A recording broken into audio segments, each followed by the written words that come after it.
अस्सलामु अलैकुम नाज़रीन। प्यारे नाज़रीन, यहूदी दुनिया के बड़े धर्मों में से एक धर्म है। यहूदी कौम अल्लाह ताला की लाडली कौमों में से एक कौम हुआ करती थी। इस कौम की हिदायत के लिए अल्लाह ताला ने 48 अंबियाए कराम को इनके बीच में भेजा था, मगर ख़ास तौर पर यहूदी धर्म की निस्बत हज़रत मूसा अलैहिस्सलाम की तरफ की जाती है, क्योंकि इनका नस्ली ताल्लुक़ हज़रत याकूब अलैहिस्सलाम से था, जिनका लक़ब इसराइल था। इसलिए इन्हें बनी इसराइल भी कहा जाता है। याद रखिए, दुनिया के हर धर्म और मजहब की तरह यहूदी धर्म भी अपने अलग और तरीके रखता है। मजहब इस्लाम की तरह यहूदियों में अज़ान भी दी जाती है, नमाज भी पढ़ी जाती है और रोज़े भी रखे जाते हैं। और यही नहीं, बल्कि यहूदी धर्म में इस्लाम धर्म की तरह हलाल जानवरों की कुर्बानी भी की जाती है। लेकिन इनके तौर तरीकों के लिहाज से देखा जाए तो इनमें और इस्लाम धर्म में ज़मीन आसमान का फ़र्क है। आज की इस वीडियो में हम बात करने वाले हैं यहूदी धर्म में दी जाने वाली कुर्बानी के बारे में, यानी कि यहूदी धर्म के लोग किस तरह से जानवर की कुर्बानी करते हैं और कुर्बानी करने से पहले वो उस जानवर के साथ में क्या करते हैं। जानकर यकीनन आप भी हैरान रह जाएंगे, इसलिए आज की ये वीडियो आप सभी के लिए बहुत ही ख़ास है। आप इसको आखिर तक ज़रूर देखें। और सबसे पहले, अगर आप इस्लाम धर्म को दुनिया का सबसे बड़ा और सबसे अच्छा धर्म मानते हैं तो आप इस वीडियो को दिल से एक लाइक ज़रूर करें और मेहरबानी करके इसे शेयर भी कर दें, ताकि और भी लोगों के पास में ये वीडियो पहुंच जाए। तो चलिए नाज़रीन, वीडियो को शुरू करते हैं।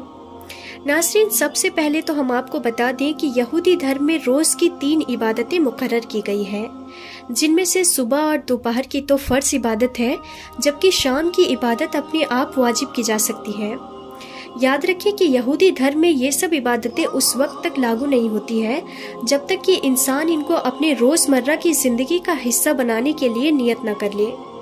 और जब कोई इंसान इबादत करने की नियत कर लेता है तो उस नियत के बाद में तमाम इबादतें उस पर वाजिब हो जाती है, और फिर इनमें और फ़र्ज़ इबादतों में कोई फ़र्क नहीं रहता है।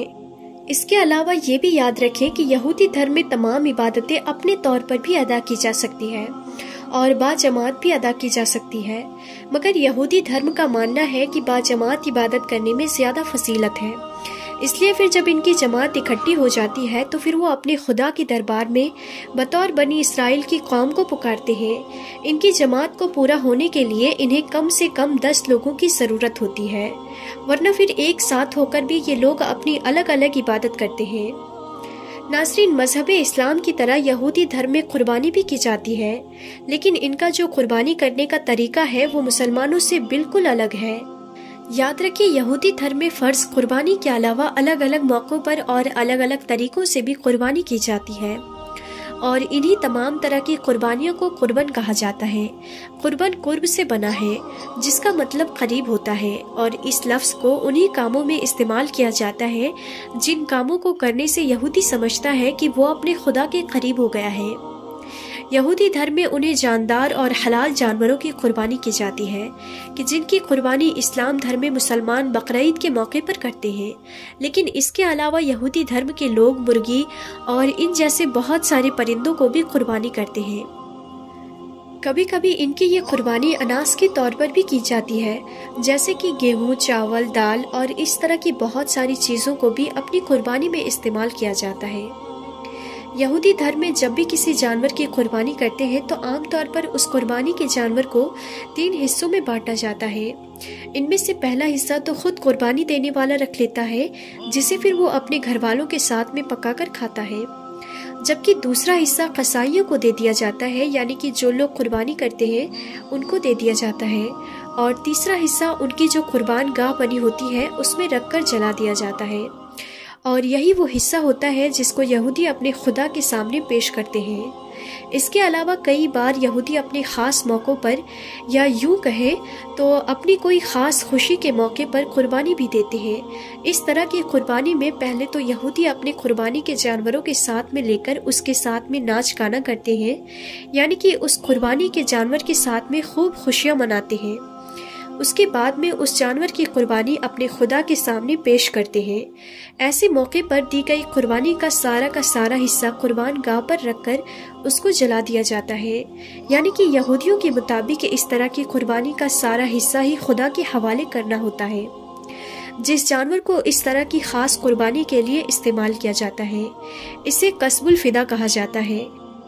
تورات میں یہودیوں کو اس طرح کی قربانی کرنے کا بار بار حکم دیا گیا ہے، لیکن اس کے ساتھ ہی ہم آپ کو یہ بھی بتا دیں کہ پچھلے کئی سالوں سے یہودیوں نے قربانی کرنا بند کر رکھا ہے، یعنی کہ اس وقت یہودی قربانی نہیں کر رہے، اور اگر کوئی کرتا ہے تو اس کو صرف صدقہ اور خیرات ہی مانا جاتا ہے۔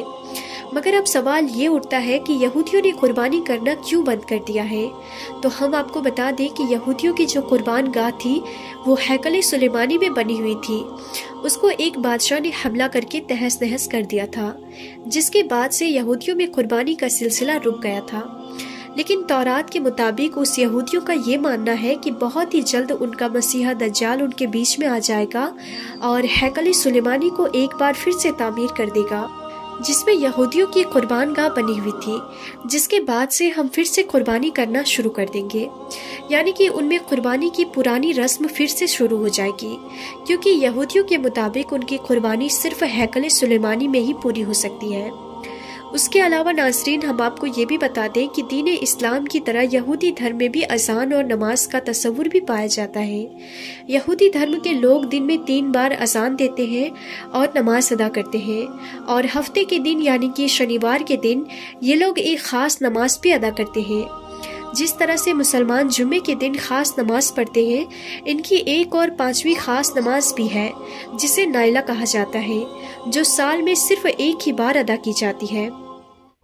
دین اسلام کی طرح یہودی دھرم میں بھی نماز تنہا اور جماعت کے ساتھ میں ادا کی جا سکتی ہے۔ جس طرح سے اسلام میں باجماعت نماز کی فضیلت زیادہ ہے، ویسے ہی یہودی دھرم میں بھی باجماعت نماز کو زیادہ افضل مانا گیا ہے، لیکن ان کے نماز میں اکثر اعمال کی قرات با آواز اور ایک خاص لے میں کی جاتی ہے جسے نیگم کہا جاتا ہے۔ اس کے علاوہ ہم آپ کو یہ بھی بتا دیں کہ یہودی دھرم کی ہر عبادت گاہ میں ایک اونچا چبوترا بھی موجود ہوتا ہے، جس پر کھڑے ہو کر یہودی دھرم کے عالم منجات پڑھتے ہیں، جسے ہم اپنی بول چال کی بھاشا میں یہودیوں کی اذان بھی کہہ سکتے ہیں۔ اذان دیتے وقت یہودی ربی کے ہاتھ میں ایک بگل ہوتا ہے، جس کو بجا کر ارد گرد کے یہودیوں کو نماز کے لیے اطلاع دی جاتی ہے۔ اس لیے پھر اس بگل کی آواز سنتے ہی تمام یہودی عبادت کے لیے اکٹھا ہو جاتے ہیں۔ یاد رکھیے، دین اسلام میں جب نمازیوں کو اکٹھا کرنے کے لیے اللہ کے پیارے نبی حضرت محمد مصطفیٰ صلی اللہ تعالی علیہ وسلم نے لوگوں سے رائے لی تھی، تو اس وقت کچھ لوگوں کی طرف سے انہی یہودیوں والے طریقے کا مشورہ دیا تھا، لیکن اللہ کے پیارے نبی حضرت محمد مصطفیٰ صلی اللہ تعالی علیہ وسلم نے اس طریقے کو اپنانے کے لیے صاف صاف انکار کر دیا تھا، یعنی کہ آپ نے یہودیوں کے اس طریقے کو ناپسند فرما دیا تھا۔ یہ تو ہوئی یہودی دھرم کی اذان کی بات۔ اب آپ کو یہودی دھرم کی نماز کے بارے میں بتاتے ہیں۔ یاد رکھیے، دین اسلام کی طرح یہودیوں میں بھی نماز پڑھی جاتی ہے، لیکن ان کا نماز پڑھنے کا وقت اور طریقہ مسلمانوں کی نماز سے بہت ہی زیادہ الگ ہے، یعنی کہ یہودیوں اور مسلمانوں کی نماز میں بہت زیادہ فرق پایا جاتا ہے۔ یہودیوں کے نزدیک نماز کے بجائے اپنے خدا کا شکر ادا کرنا اور اپنے گناہوں کی معافی طلب کرنا ہے۔ اس کے علاوہ یہودیوں کا یہ بھی کہنا ہے کہ خدا نے ان کو یہ زندگی دی ہے، تورات جیسی مقدس کتاب عطا کی ہے، اس لیے یہ ان پر فرض ہے کہ وہ اپنے خدا کی تعریف کرے اور ان کا شکر ادا کرے۔ اس لیے یہودی دھرم میں انفرادی اور اجتماعی دونوں نمازیں ہیں۔ انفرادی نماز کسی بھی وقت ادا کی جا سکتی ہے، یعنی کہ کسی بھی اہم موقع پر، جیسے کہ کوئی دکھ اور مصیبت دور ہونے پر، کوئی بیماری سے نجات حاصل ہونے پر، یا پھر کسی بھی خوشی کے موقع پر پڑھی جا سکتی ہے، جبکہ اجتماعی نماز دن میں صرف 3 بار ہی پڑھی جاتی ہے۔ جس طرح سے ہم مسلمان دن میں 5 بار نماز ادا کرتے ہیں، اور یہودی دھرم کی یہ 3 نماز خاص ان کے عبادت خانوں میں ہی ادا کی جاتی ہے، ویسے ہی جس طرح سے ہم مسلمان مسجد میں جا کر نماز ادا کرتے ہیں۔ لیکن یاد رکھیں، یہودی لوگ بھی مسلمانوں کی طرح جب اپنی عبادت گاہ میں جاتے ہیں تو سب سے پہلے وہ وضو کرتے ہیں، لیکن ان کا وضو مسلمانوں کے وضو سے بہت ہی الگ طرح کا ہوتا ہے۔ دراصل یہودیوں کے وضو میں جو سب سے اہم چیز ہوتی ہے وہ ہوتا ہے ان کا لوٹا، جس کے بغیر ان کا وضو بھی نہیں ہوتا ہے۔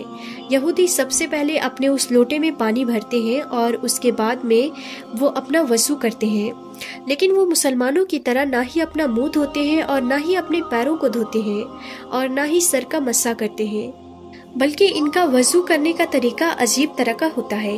यहूदी लोग अपने लोटे से पानी लेकर अपने हाथ को 3 बार धोते हैं और फिर दूसरे हाथ को भी 3 बार धो लेते हैं। फिर अपने दोनों हाथों को धोकर अपने दिल में ये तसव्वुर कर लेते हैं कि अब हम पाक हो गए हैं। वजू करके यहूदी फिर अपनी इबादत गाह में चले जाते हैं जहाँ पर तौरात का आलिम होता है, जिसको रब्बी कहा जाता है। वो वहाँ पर नमाज पढ़ाता है। इसके अलावा हफ्ते के दिन यानी कि शनिवार के दिन इनका बड़ा इज्तिमा भी होता है, जिसमें तमाम इस्राएली मर्द और औरत शिरकत करती हैं। फिर वहाँ पर तौरात को बुलंद और ऊंची आवाज़ में पढ़ा जाता है।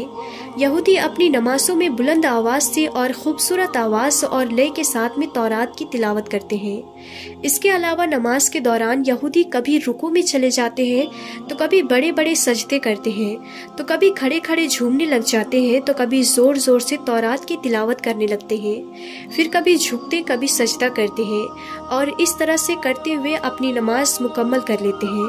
इसके अलावा ये भी याद रखें कि नमाज के दौरान यहूदी अपना रुख यरूशलेम यानी कि बैतुल मुक़द्दस की तरफ रखते हैं, यानी कि ये लोग बैतुल मुक़द्दस की तरफ अपना मुंह करके नमाज पढ़ते हैं। तो नाज़रीन, हम उम्मीद करते हैं कि हमारी आज की ये वीडियो आप सबको ज़रूर पसंद आई होगी। जानकारी पसंद आई हो तो आप इस वीडियो को दिल से एक लाइक ज़रूर कर दें और मेहरबानी करके इसे शेयर भी कर दें, ताकि और भी लोगों के पास में ये वीडियो पहुँच जाए। तो आज की इस वीडियो में था बस इतना ही। हम फिर मिलते हैं अगली नई वीडियो में। तब तक के लिए खुदा हाफिज।